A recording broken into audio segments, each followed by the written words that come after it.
Okay, for men, I have to be careful though. If a man's got too strong of a brow, like in this case, I can weaken his brow or soften his brow with a combination of neurotoxins and fillers. In the past, there was procedures to burr this down with a drill. No, today I can do very simple procedure. I put neurotoxin and I reduce the muscles, I atrophy them, then I place filler in the crease. And it softens it and it looks much more attractive. And that's another way to make a man's face look less angry or nice. So for a man, you want a strong brow, and that's good. But for a female, it's the opposite. You want to soften the brow. So I do that by filling in the temples. And you can see here, by filling in the temples, the face becomes a little bit more attractive by filling in the temples. It makes the brow look less strong. The face looks more feminine. And then I also narrow the lower third of the face by using neurotoxin into the masseters. Now by putting neurotoxins into the masseters, 20 to 40 units per side, I can alter the shape of the face and make a female face look much more feminine. If I'm going to place filler into the temples, I like to place it on the superficial layer of the deep temporal fascia underneath the vessels. That's where I put the product. Many people go deep on the bone. I don't like that. Plus, there's been a case reported of where a needle went through a suture in the skull and then into the brain. HA went into the brain. So I think you have to be very careful with needles deep down on the skull. I like to put it in this plane. It's a bloodless plane. Many surgeons know this plane from doing forehead lifts or coronal approaches to the midface. So Arthur Swift, a good friend of mine, talks about placing it 1 centimeter up, 1 centimeter lateral to the lateral brow, and he does this down onto the bone. I go further back here, and I do multiple passes on a bloodless plane. And I have a video showing that, if we can get the video to run. It's possible maybe? If I can show you this video, I'll show you how I do this. And it's very simple to do this. A little bit of product on there, and it glides. And there's no bleeding in this plane. And it's a very nice plane to place filler. I mix my filler with 1 cc of hyaluronic along with 1 cc of saline. Note, this is a different video of the temples.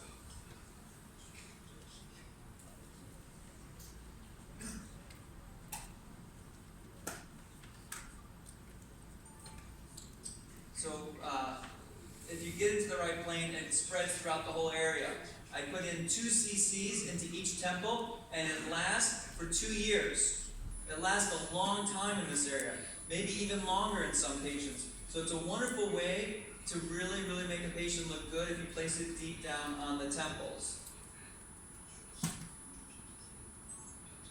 Well, maybe we'll be late. Maybe later on I can get some of these videos and I can show them to you if it becomes possible. Lips is another area which is important to make a face look attractive. It's one of the key components for expression is the lips. So the lips are very important on multiple levels. There's evidence to show that people who smile more are happier. If you smile, you become happy.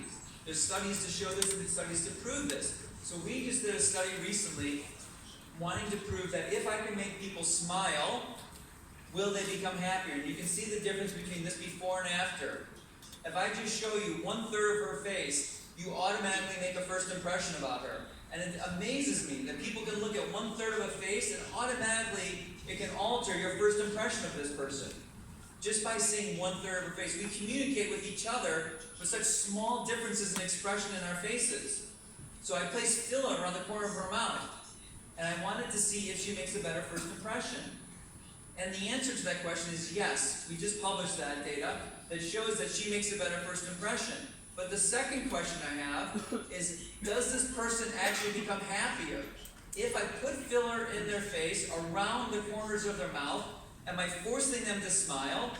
And is it making their brain think they're happier? Because we have evidence today that if I put neurotoxin in the glabellar area and I reduce an ability to frown, people become happier. And right now it's going through phase 2 studies in the United States, neurotoxin in the glabellar area to reduce depression. And the findings are favorable. I wanted to look at the same concept with fillers around the corner of the mouth. If I put fillers around the corner of the mouth and make someone think they're smiling, do they feel happier? And we just finished the study, and the answer to that question was yes, we were able to show some improvement in happiness. We used 2 validated scales. So hopefully that'll be out soon. I did that study last year. It's been submitted. I think it'll get published very soon. And you'll be able to see that there might be evidence that what we do in facial plastic surgery is so much more than just making a face beautiful. We actually affect the first impression they create, and we affect perhaps even their mood. We may be affecting people's moods mechanically by altering certain components of their facial anatomy. And I'd love to show you this video. If you can find this video, it'd be wonderful. And I can show you I have a special technique for doing this that's very unique. That's for putting that's Botox around the mouth, which is also very nice to remove some wrinkles around the mouth.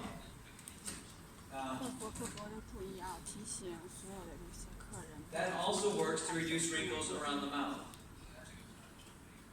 Oh, this was the video I wanted to show you in the beginning. And what I wanted to show you on this was that her face looks unnatural. You can see the folds around her face. Her nasolabial folds are too filled up. And that looks unnatural. But you only see that when the patient is animating, when they're moving their muscles. You can't see that in a 2-dimensional photo. And I think that's really important to recognize. Okay, that's placing filler on the chin. Yes? Can you play this, please?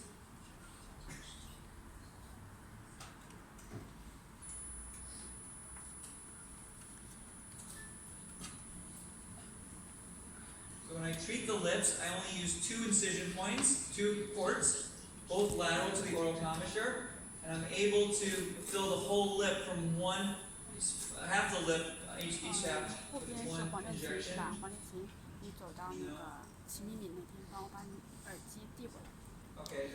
Okay, just leave this for now.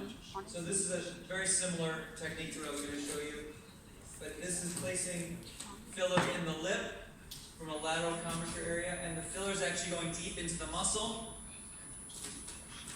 And it doesn't hurt as much when I do this. And she can put on lipstick right afterwards, and it makes the lips look very nice. I can do this with thin lips or thick lips. I can place the filler as superficial or as deep as I'd like.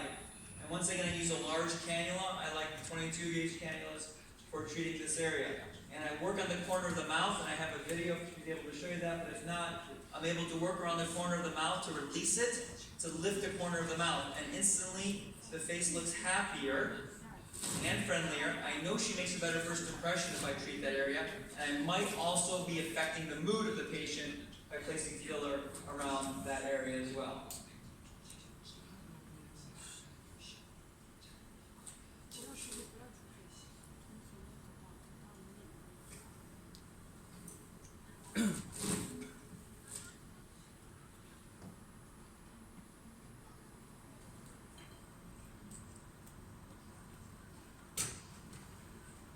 Okay, this is treating a nose, which I wasn't going to show you, but I'm happy to. This is someone who's had previous surgery in the past, and I can place filler sheet to project the nose.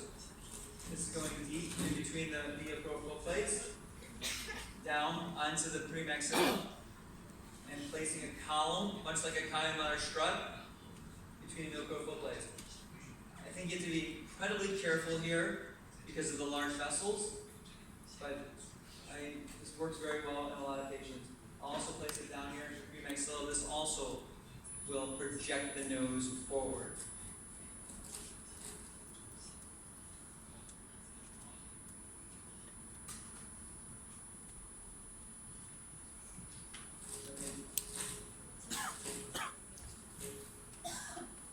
So the lips, there are dimensions to the lips that are important to know.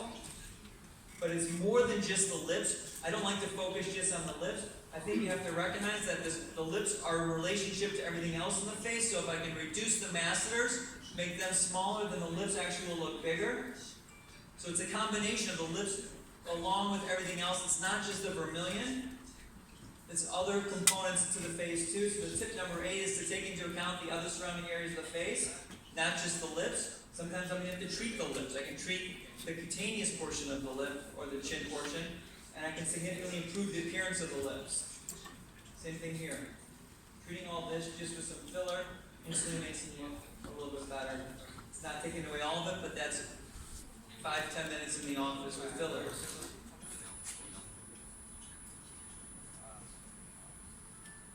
So the lips project and rotate when I fill them. Vascular anatomy of the lip, I think we all know pretty well. You have to be careful for these large arteries. When we place the filler deep down in the muscle, it doesn't compress the arteries. This is a study to show that we don't actually put it subcutaneously, we actually put it deep down in between the muscle. But that's okay, it doesn't compress the arteries when we place it deep down in this area. This is one of the arteries, the labial artery, and you have to be very careful that you don't get into this artery. You can have a variable anatomy. Only 20% of the people have the same type of anatomy.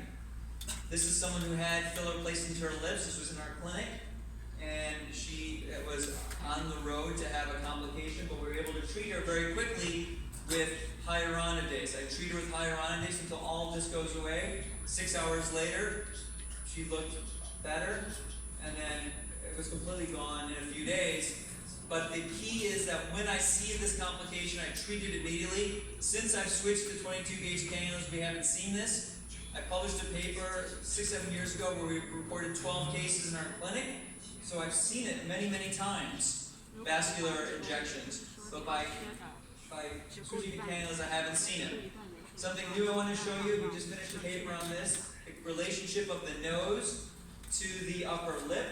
As we get older, everyone says our nose drops, but I think the reality is that our lips elongate and we lose bone in the premaxilla, and I think that's a component of why our lips age. Look at this patient. If you can tell what I did, I'll be impressed, but all I did here was I projected her nose, I did a rhinoplasty on her, but look at the position of her lips. I started looking at all the lips of my rhinoplasty patients, and I started to correlate the position of the lips based on what I did to the nose. And I've seen now many of these patients where I didn't treat the lips, I treated the nose. I did surgery on the nose, and their lips changed orientation.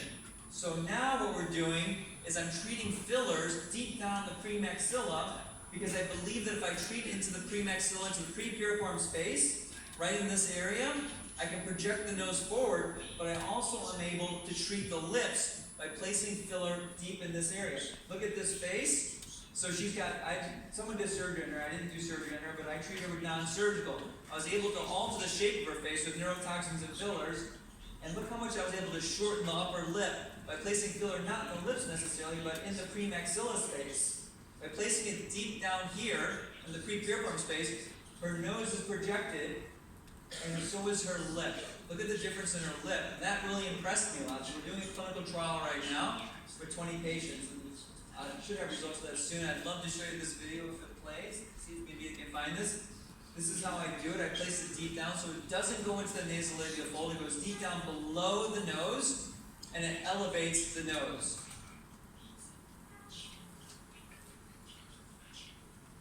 So, yeah, this is, I think this will work.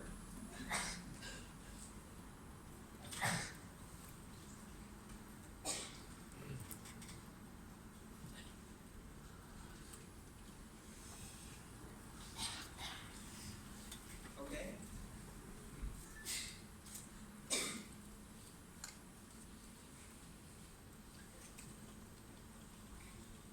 Now, so when I place the filler deep underneath the nose, that's for treating a minor defect in the nose. I can do that with filler as well, if someone's got a minor defect in their nose.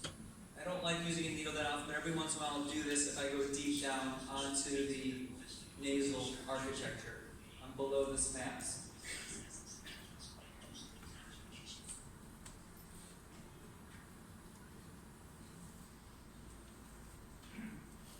Okay, this is placing filler in the nose using a 22 gauge cannula. This is my technique for filler in the nose. I go deep down, as deep as I can, and I use a 22 gauge cannula. I'm able to replace the dorsum by doing this.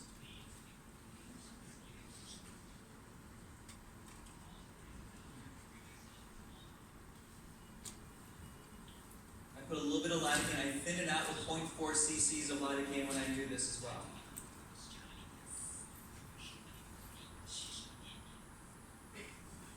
takes about 1 to 1.5 cc's of filler to get improvement here.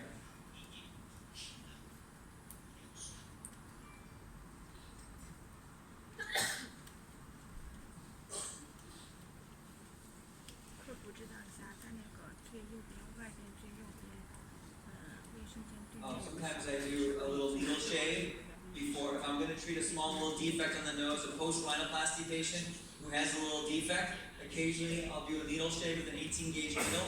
I'll take down that bony calculus or callus, and then I'll go ahead and place some filler in that area. And that is able to treat a lot of patients who come post-op 1 year, 2 years later, and they complain of an irregularity on their dorsum, and I can treat them like this afterwards. Okay, that's no, you're.